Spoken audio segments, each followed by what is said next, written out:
Bonjour à tous et bienvenue sur Jurassic Hack. Aujourd'hui on s'attaque à la machine BART de Hack the Box. Il s'agit d'une machine Windows moyennement complexe à résoudre. En effet, nous allons voir ensemble comment, à partir d'un simple port ouvert, nous pouvons obtenir un accès utilisateur puis escalader nos privilèges afin d'obtenir un shell administrateur. Dans un premier temps, nous allons commencer par ouvrir un terminal afin d'exécuter Nmap pour identifier les ports ouverts. Ici, seul le port 80 est ouvert, avec un serveur Microsoft 2IS en écoute. Le scan de script effectué grâce à l'option "-sc" nous indique également un domaine et un sous-domaine. Nous allons donc ajouter les entrées nécessaires dans notre fichier etc hosts.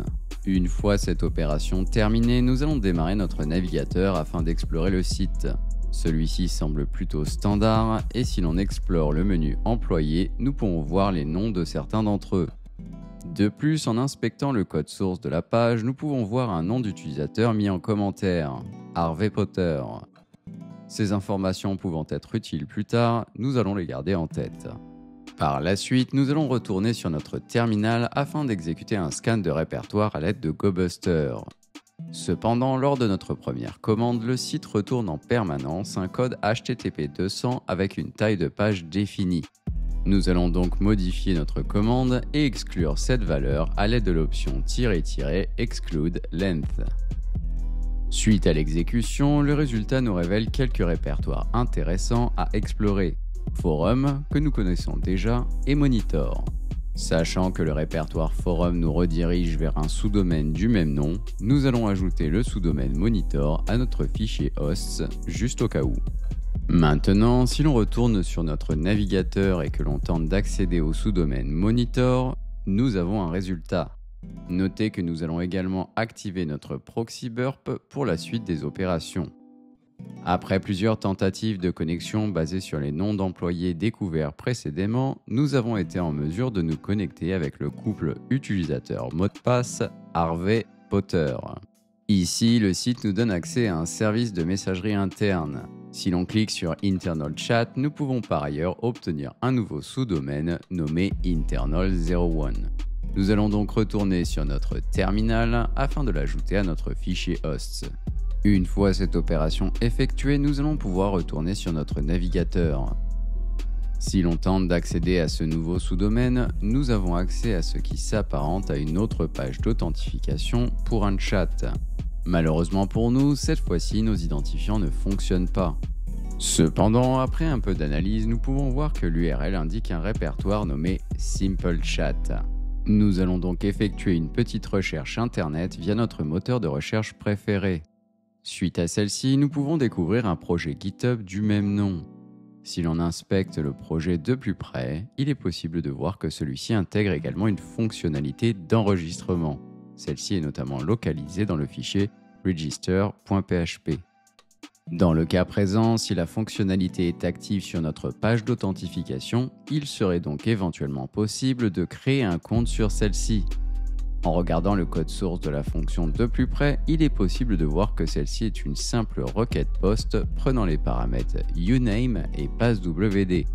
Nous allons donc ouvrir notre interface burp et envoyer notre tentative d'authentification précédente dans la fonctionnalité repeater de burp. Ici, nous allons simplement modifier la page login.php avec register.php. Il faut également noter que le paramètre submit n'est pas nécessaire, nous allons donc le supprimer. Ensuite, nous allons modifier les paramètres uname et passwd avec de nouvelles valeurs. Une fois notre requête exécutée, il semblerait qu'aucune erreur n'ait été générée par le serveur. Nous allons donc retourner sur la page d'authentification et tenter de nous connecter avec notre compte fraîchement créé. Ici, bonne nouvelle, nous avons accès au chat. Celui-ci ne semble pas contenir d'informations intéressantes, cependant lorsque l'on clique sur le menu Log, une boîte de dialogue apparaît. Nous allons donc retourner sur Burp afin d'inspecter tout cela. Cette fois-ci, nous allons sélectionner la requête effectuée vers la page log.php et l'envoyer dans Repeater.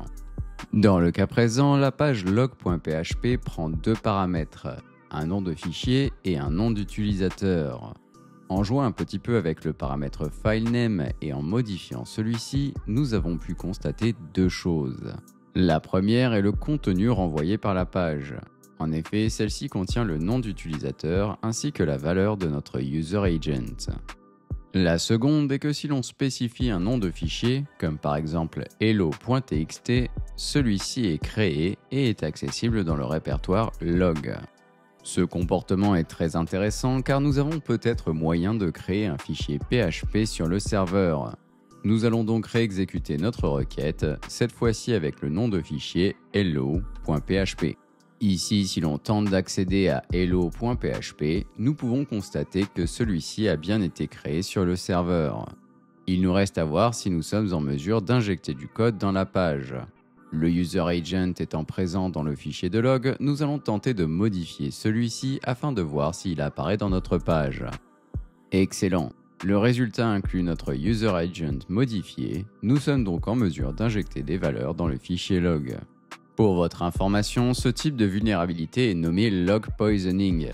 Il s'agit d'une technique d'exploitation où l'on va injecter du code malicieux dans un fichier de log généré par le serveur. L'idée est de profiter du fait que les entêtes HTTP que l'on envoie, comme le user agent, sont souvent enregistrées telles quelles dans les fichiers de log. Si ces logs sont ensuite accessibles via le serveur web, alors notre code peut être exécuté par le serveur.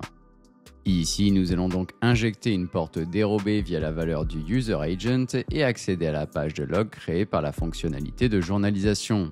Dans le cas présent, nous allons nommer notre fichier shell.php et injecter un simple code d'exécution de commande dans le user agent. Par la suite, nous allons accéder à la page shell.php et spécifier le paramètre cmd. Ici, la valeur sera whoami. Dans le cas présent, pas de doute, nous avons bien de l'exécution de commande. De plus, si l'on exécute la commande dir, nous pouvons également voir les fichiers que nous avons précédemment créés. Maintenant, afin d'obtenir un reverse shell sur la machine, nous allons faire usage de l'outil netcat pour Windows. Nous allons donc retourner sur notre terminal et mettre celui-ci à disposition avec le module HTTP Server de Python. Maintenant, nous allons retourner sur Burp et téléverser netcat via une commande PowerShell couplée à wget. Par ailleurs, si l'on retourne sur notre terminal, nous pouvons confirmer que celui-ci a bien été récupéré par la machine. Maintenant, nous allons mettre un port en écoute et retourner sur Burp. Ici, il suffit de modifier notre paramètre avec l'exécutable n64.exe en spécifiant notre IP, notre port et la commande à exécuter. Si tout se déroule correctement, nous devrions obtenir un shell sur la machine. Malheureusement pour nous, notre utilisateur ne dispose pas des privilèges nécessaires permettant l'obtention du flag utilisateur. Nous allons donc faire usage de l'outil PowerUp afin de voir si nous sommes en mesure de découvrir une manière d'élever nos privilèges. Dans le cas présent, nous sommes chanceux. Le compte de l'administrateur semble avoir été configuré dans le registre Autologon. Il est donc possible de faire usage de celui-ci. Cependant, n'oublions pas que le port 445 n'est pas ouvert à l'externe sur la cible. Nous ne pouvons donc pas en faire usage depuis notre machine locale. Ceci étant dit, cela n'est pas réellement un problème. Nous pouvons tout de même faire usage de celui-ci dans notre session PowerShell. Pour ce faire, nous allons utiliser le script invoke PowerShell TCP, un shell PowerShell bien connu. Nous allons tout d'abord copier celui-ci sous un nom différent et le modifier avec la commande suivante. Celle-ci indique au script de se connecter à notre machine sur le port 5555. Il ne nous reste plus qu'à mettre le port 5555 en écoute à l'aide de netcat. Maintenant, nous allons retourner sur notre session PowerShell et spécifier les identifiants de l'administrateur dans deux variables différentes. Ici, nous allons tirer parti de la flexibilité de PowerShell afin de créer un jeton d'authentification disposant des droits de l'administrateur. Celui-ci nous permettra d'exécuter une commande via invoke command qui viendra exécuter notre reverse shell en tant qu'administrateur.